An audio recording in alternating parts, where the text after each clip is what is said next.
Hello everyone. In this video, let us understand what is Azure DNS. Azure DNS itself, it is a very big topic in Azure Cloud. So we will be covering only the overview part of the Azure DNS, so which is required for the AZ900 exam. So Azure DNS is a hosting service for domains. So if you have come across this particular term, DNS, which is nothing but domain name system. In DNS, you have two types of DNS. One is public DNS and the other one is private DNS. Have you ever wondered if you have a laptop or desktop and you are trying to access using your browser something like www.google.com or www.microsoft.com? So these are the websites which you wanted to access from your home and you have your Wi-Fi connected. So this will be your router at home, which is the Wi-Fi. Using this particular Wi-Fi, you are trying to access google.com. So when you type www.google.com, this domain name has to be sent via your router and it will be sent to the ISP. So ISP themselves have something called as DNS server. So this DNS server has something called as resolver cache, because there will be thousands or lakhs of users who are connecting to the ISP and there will be multiple requests which will be sent back and forth. There will be different domain name which will be accessed by different users. It can be different, not only google.com or microsoft.com. It can be any websites, news portal, blogs, or any portal. So there will be multiple requests which are sent via this ISP. What this ISP will do is, whatever the request which is sent and which is received, it will actually store in the DNS servers, in the cache of this DNS server. So if there is a request again for any of the domain name, then for the ISP, it is very easy to service that particular request via the cache itself, right? So google.com, it has cached. From the cache, it can send back the request. If at all you are accessing something, very different website, this is your company website, contoso.com. If this website has to be accessed via this ISP and this ISP doesn't know where exactly this contoso.com is there, then it will send this particular request to the root DNS server. At the root DNS server, so basically the dot itself is the root DNS server. Once the request has been sent to the root DNS server, under the root there are multiple TLDs, top level domain. So basically you have .com, .edu, .org, .net and .in and .in, .jp, .au. So there are multiple top level domains. Because this comes under .com and it will be sent to the .com. So the root knows who is the authorized for .com domain. So this .com DNS server gets the request from the root and this .com doesn't know what exactly is the IP address for this particular contoso.com. But it has the record where exactly or who is the authorized DNS server for contoso.com, because it has to maintain the registry or it has to maintain the records, DNS records at the .com for all the domain names. For all the public domain names, it has to maintain the records. For all the edu, this domain, top level domain .edu maintains the record, right? So the .com maintains the record and it knows who is the authorized DNS server for Contoso.com. Since Contoso.com has been purchased from GoDaddy. So the GoDaddy DNS provider or the DNS servers will be the authorized DNS server for Contoso.com, right? Now it has reached the GoDaddy DNS server. From there, it knows what is this IP address because you need to map the Contoso.com with the IP address, right?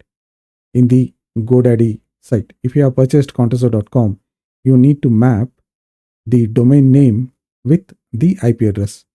You can say, okay, I have purchased Contoso.com and I have not used any IP address, I have not mapped. So this domain name, if you have purchased and if you have kept like that, paying 1 year subscription, 3 year subscription, or 10 year subscription, it is of no use. So Contoso.com will be there, but it is of no use until and unless you run some services. These services are nothing but web services, mail services. If you are running some kind of services, then you will be provided with the IP address, right? So once you run the web server, you will definitely get the IP address. So this will be a public IP address. This public IP address has to be mapped to your name, which is domain name, what you have purchased from GoDaddy. So once this IP address, this is the public IP address, mapped with the domain name Contoso.com, which is under the GoDaddy authorized DNS server. So this GoDaddy DNS server knows what is this public IP address, and this domain name belongs to GoDaddy DNS server. So it will route the request using this public IP address. Now the request has come till the domain registrar DNS server. This domain registrar DNS server knows what is the public IP which has been mapped to this Contoso.com domain name. Since it knows the mapping of the public IP address with the domain name, if you have hosted this website, Contoso.com website, in Azure cloud, say suppose if you have created a virtual machine, and for the virtual machine, you definitely assign the public IP address, and this IP address will be mapped here. So it will lead to this web server in Azure cloud. Now we know where exactly the web services is running. So this DNS server will return the request via the .com and to the root, and then it will eventually go to the ISP DNS server. So from now on, this ISP, this particular ISP will cache this Contoso.com in their DNS server. So next time, whenever there is a user who is browsing Contoso.com, either from the local cache, you will be able to resolve the Contoso.com, or if he has flushed the local cache, always you will be able to go to the ISP DNS server to get the Contoso.com domain name to resolve the IP address. So now we understood the public domain name system is nothing but, or the public DNS is nothing but the domain name mapping with the public IP address. So we have the domain name registered using one of the registrar, either GoDaddy, Namecheap, or Hostinger. Then we create a service, either it can be web services or mail services or any services, load balancer services, or any services for which we require a public IP address, we map that domain name with the public IP address. This domain name is helpful because I can remember the www.contoso.com. I don't want to remember this IP address, right? So this is how the public domain name works, because these are all routable domain names. Routable domain name in the sense it is routable in the public network, which is nothing but the internet. So now let us see what is private domain name. It is similar to the public domain name, but it is limited to the enterprise or the organization at the local level. So it is not routable. It is only limited to the enterprise network. So for example, if I wanted to create contoso.local, this will be my domain name, right? And it will be mapped to the private IP address, which is nothing but the non-routable IP address. So this is for your enterprise. Here, there will be a DNS configured at your organization. There will be a DNS server. There can be multiple DNS server for high availability. And it can actually in sync so that all the records will be copied to another DNS server, right? You can actually place multiple DNS servers at multiple data centers in order for high availability. So if one of the DNS server fails, you can actually point your client or the source to another DNS service. So you can actually configure your client to use multiple DNS servers. If one of the DNS server has failed, it will be able to connect to another DNS server to get your domain name resolved. If you take, for example, ipconfig/all, you will be able to see how many DNS servers are configured at your client, right? If I say ipconfig/flush DNS, so this is another command to flush the local cache. So I said there is a local cache in your laptop also. So if you wanted to flush DNS resolver cache at the local level, you can use this command ipconfig/flush DNS.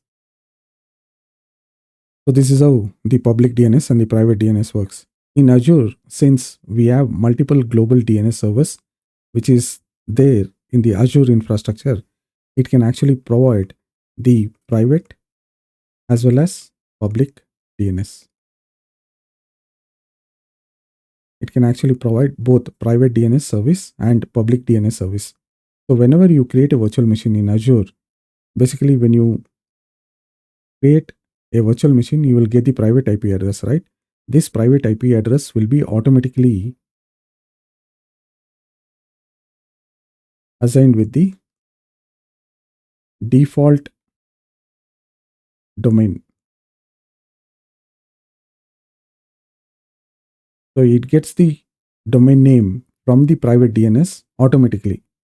So there is no need for you to configure anything.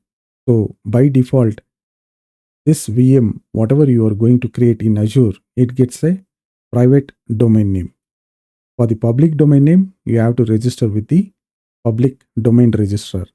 By the way, Azure does not provide the feature of registering the public domain. So you have to use third party to register the public domain names. So what are the benefits of Azure DNS? Let us look into the benefits one by one. Reliability and performance. DNS domain in Azure DNS are hosted on Azure Global Network. Yes, because we have multiple domain names or domain servers in Azure. If the name starts with NS, this naming convention you need to understand. This is nothing but name server. There can be multiple name server like this. This is for the reliability purpose. So we have multiple DNS server. If one of the DNS server fails, there are other DNS servers which will handle the domain name resolving. Azure DNS uses anycast networking. This is to provide name resolution in quickest way because it uses the closest available DNS server. So when it comes to the security, Azure DNS is based on Azure Resource Manager, which is nothing but the ARM. And we can actually control the services, the DNS services using the role-based access control or RBAC. And also we can use the logs, activity logs, to monitor if there is any modification on the DNS records. We can also lock the resources. If we lock the resources at the subscription level, this lock will be applied till the resource level. So this is the hierarchy. If you apply the lock at the subscription, the entire hierarchy will be locked till the resource. If you are placing your lock only at the resource, then you are basically locking the particular resource only. For example, if I wanted to lock only the DNS, I can use the lock only on the DNS, right? So my resource group are not locked, only the resource is locked. I can actually place my lock at different level in the hierarchy, at the subscription or at the resource group or at the resource. Ease of use. Actually, if I have registered my domain name, which is pontoserver.com with GoDaddy,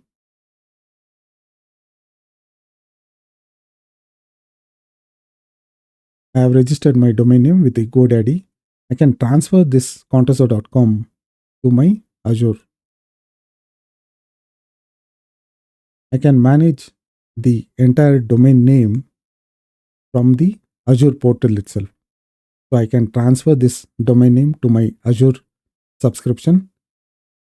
From Azure portal or the CLI, I'll be able to manage.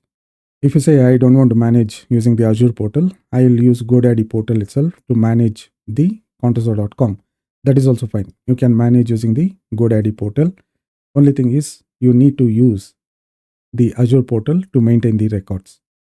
So you maintain the records using the Azure portal and you manage your domain name using the GoDaddy. And also you can use PowerShell commandlets and also you can use Azure CLI to manage any services in Azure cloud. Customizable virtual networks with private domains. You can actually create a private domain. Say I wanted to create pontoserver.local. This will be my private domain. What I will do is I will create a private domain in Azure portal or Azure CLI. I will use this private domain name and I will basically link this private domain name to the virtual network.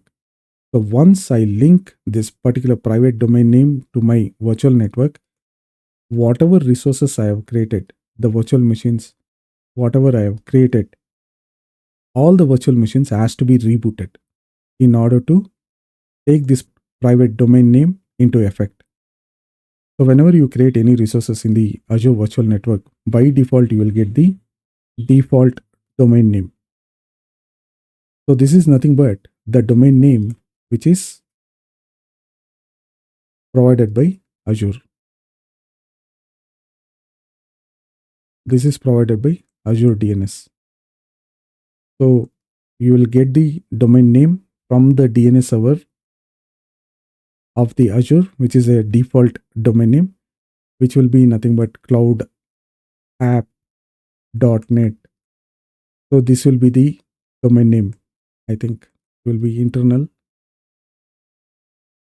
So this will be the fully qualified domain name for your resources, whatever you are going to create in the virtual network. So the name and internal.cloudapp.net. It is correct, right? Okay. I don't want to use why I want to use this big name. I wanted to use my custom domain name, pontoserver.local. I will create a private DNS. Once I create a private DNS, I have to link this private DNS to the virtual network. Once I link the private DNS to the virtual network, all the virtual machines has to be rebooted because it has taken the default domain name. To get this domain name and to get this domain name into effect, we need to reboot all the virtual machines, right? So we have to reboot and this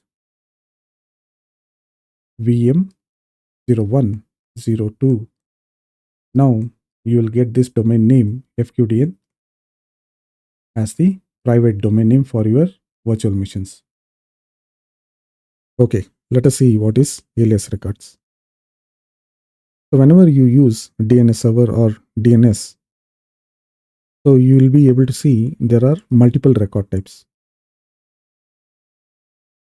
CNAME,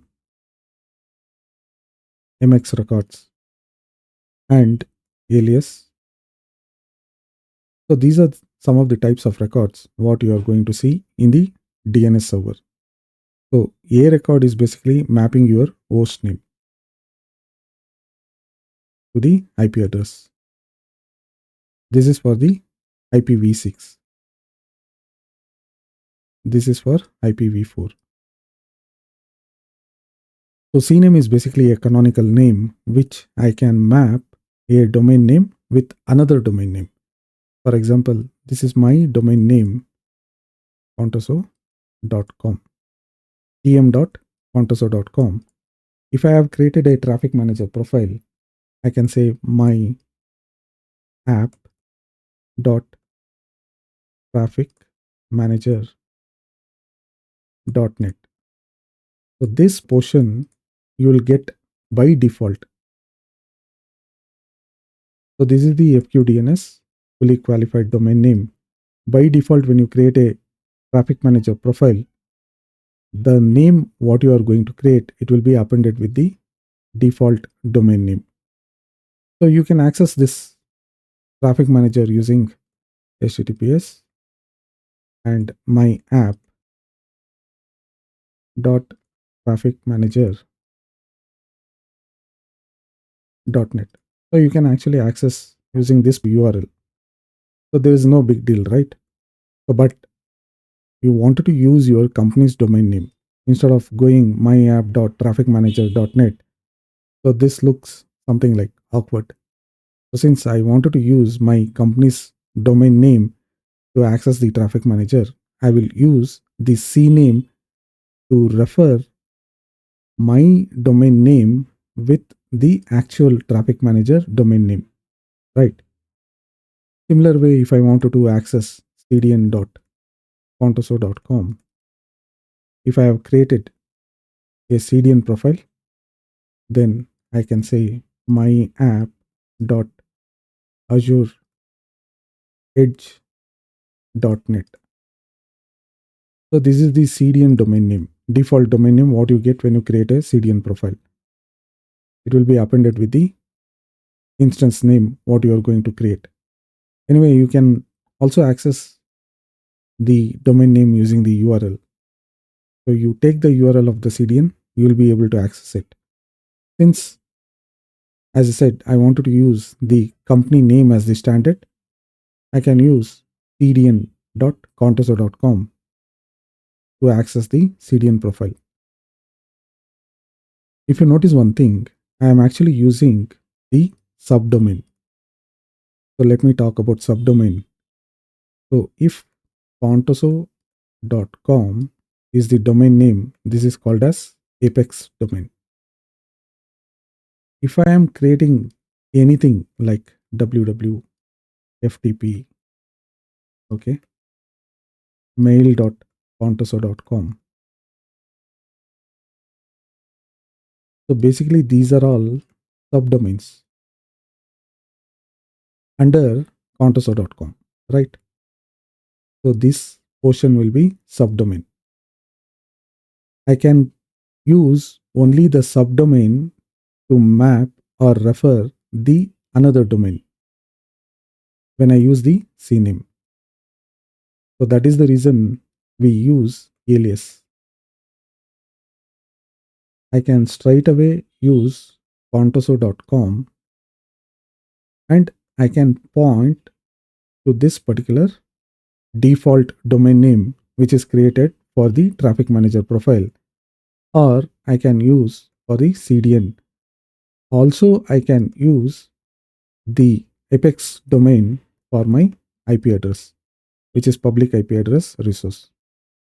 Whereas CNAME you cannot map to the public IP address. So this is why alias record is very important, or it is very much useful.